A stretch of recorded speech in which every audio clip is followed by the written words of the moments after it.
in that book, if I recall correctly, you mentioned that the whole world thought you were really rich, but you were tremendously in debt, and therefore you were the poorest man in New York City. How is America any different today at $34.5 trillion in debt? Everybody says America is the richest nation on earth. I say we are so far in debt, we can't afford to send money to Ukraine or 1,000 other places we do.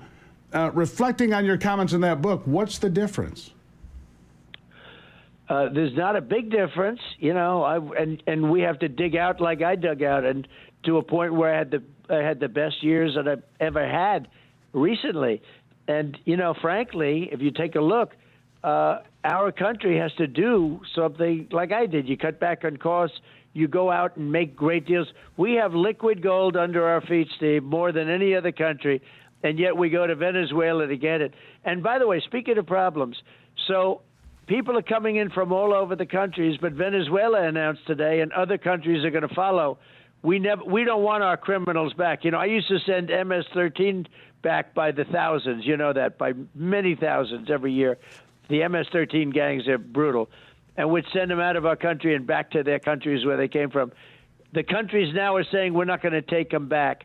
And Venezuela started it today, the dictator. He said, we're not going to take our people back. Remember, that, as I said in my first speech ever, they're not sending their finest. Okay, they're not sending their finest.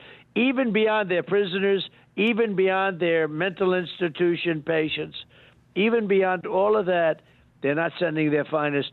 So Venezuela announced today they're not going to take them back under any circumstances because they don't respect our country. They don't respect our president. That will not happen under me. We're going to get the criminals out first, and they're going to be out of here fast, and they're going right back to their countries, or there's going to be great retribution.